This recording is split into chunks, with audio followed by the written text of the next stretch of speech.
ایک رات آئے گی قیامت کے قریب جو 3 راتوں کے برابر ہوگی، تو لوگ پریشان ہو جائیں گے، بچے عورتیں چیخنے لگیں گی کہ سورج کدھر ہے، سورج کدھر ہے۔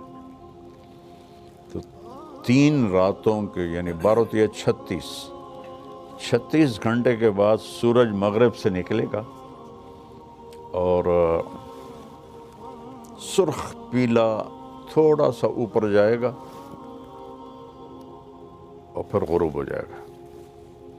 تو شیطان ایک دم سجدے میں گرے گا، کہے گا یا اللہ آج جس کو بھی تو کہتا ہے میں سجدہ کرنے کو تیار ہوں۔ تو اس کے چیلے پوچھیں گے کہ استاد جی یہ آپ کیا کہہ رہے ہیں؟ کہیں گے یہ میرے مرنے کا سب سے پہلا سائن آ گیا ہے، لیکن اس وقت توبہ بند ہو جائے گی۔ جو کفر پر ہے وہ اسلام اس کا قبول نہیں، اور جو توبہ کرنا چاہے اس کی توبہ قبول نہیں۔ پھر تھوڑی دیر کے بعد سورج مشرق سے نکلنا شروع ہو جائے گا۔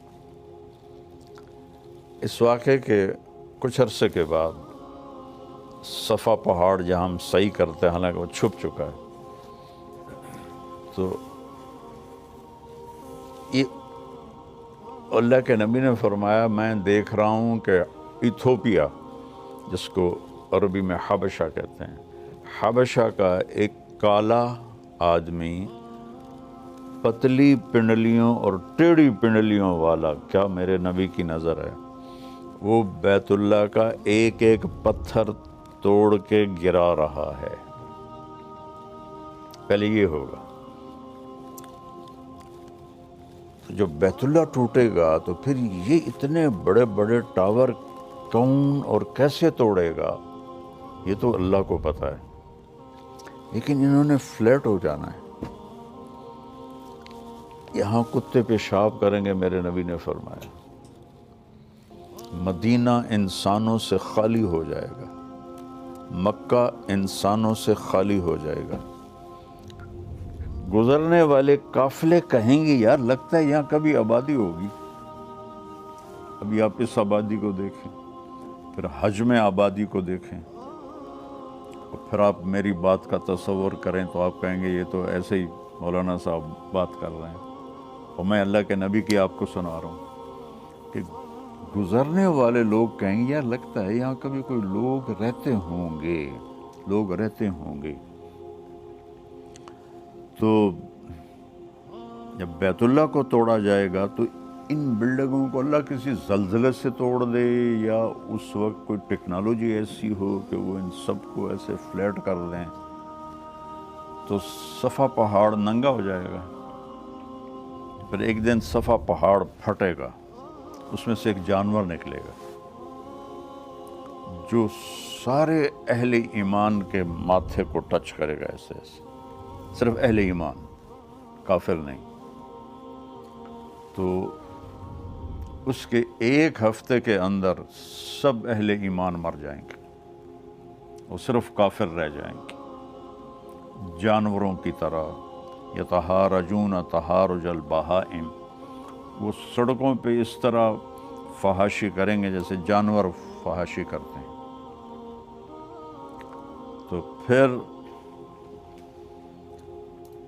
اللہ اس سارے نظام کو زیرو کر دے گا۔ آپ کو حیرت نہیں ہو رہی؟ اتنا بڑا سسٹم یار کا ایک پتھر نہیں ہے۔ کون سی طاقتیں آئیں گی جو سب کو فنا کر دیں گی؟ قیامت جب تک ایک آدمی کلمہ پڑھنے والا موجود ہے قیامت نہیں آئے گی، بلکہ کلمہ بھی نہیں، آپ نے کہا اللہ کہنے والا جب تک ایک بھی موجود ہوگا قیامت نہیں آئے گی۔ جب وہ بھی مر جائے گا پھر اللہ جب چاہے گا وہ اس دن کو لائے گا۔ اور جب زمین وَإِذَا الْقُبُورُ بُعْثِرَتْ اذا زلزلت الارض زلزالها، تو ساری زمین توڑ پھوڑ ہوگی، لیکن جہاں جہاں مسجدیں ہیں وہ زمین ایسے اوپر اٹھ جائے گی. اب کینیڈا کتنی دور ہے، اور کینیڈا کا جو نارتھ ہے وہ کتنی دور ہے، وہاں وہ کالے ہمارا مسجد بنی ہوئی ہے. ایسے وہ زمینیں اکھڑیں گی، ایسے ایسے ایسے ایسے، اور وہ فلائنگ شروع کریں گی، اور وہ اڑتی اڑتی اڑتی اڑتی اڑتی اڑتی مکہ پہنچیں گی. تو جب یہ ساری دنیا کی زمینیں، مسجدیں کی زمین مکہ پہنچے گی، تو پھر بیت اللہ کی جو مسجد ہے جتنی بھی بڑی ہو جائے، اس سے بھی شاید بڑی ہو جائے، وہ ساری ایسے اکھڑ جائے گی، اور وہ ساری مسجدیں اس کے ساتھ ایسے گیٹ ٹوگیدر ہو جائیں گی. پھر وہ وہاں سے فلائنگ کریں گی اور مسجد نبوی پہنچیں گی. یہاں تو کچھ بھی نہیں ہوگا، اور بیت اللہ کا بھی کہ وہ جگہ ہوگی، بیت اللہ تو کوئی نہیں ہوگا. وہ جگہ جب یہاں وہ مسجدیں پہنچیں گی تو بیت اللہ کی جو جگہ ہے وہ کہے گی السلام علیک یا رسول اللہ. وہاں تو کسی چیز کا نشان نہیں ہوگا. اللہ تعالیٰ اپنے نبی کی قبر بھی مٹا دے گا، لیکن نشان تو ہوگا، کہے گا السلام علیک یا رسول اللہ. پھر مسجد نبوی بھی اکھڑ جائے گی، اور پھر یہ ٹریول کریں گے مسجد اقصیٰ کی طرف. آسمان کا جو دروازہ ہے وہ مسجد اقصیٰ کے اوپر ہے. دیکھو نا، اپنے نبی کو مکہ سے نہیں اوپر لے گئے اللہ تعالیٰ، مسجد اقصیٰ لے گئے، وہاں سے پھر اوپر لے گئے. تو پھر یہ ساری مسجدیں، بیت اللہ، مسجد نبوی، باقی مسجدیں مسجد اقصیٰ پہنچیں گی جو اس وقت فلسطین میں ہے. پھر وہ اکھڑے گی، پھر ان سب کو اٹھا کر اللہ جنت میں ڈال دے گا، اور باقی سمندروں میں آگ لگ جائے گی. پھر کتنے سمندر ہیں، ان میں جب آگ لگے گی تو وہ کیا منظر ہو.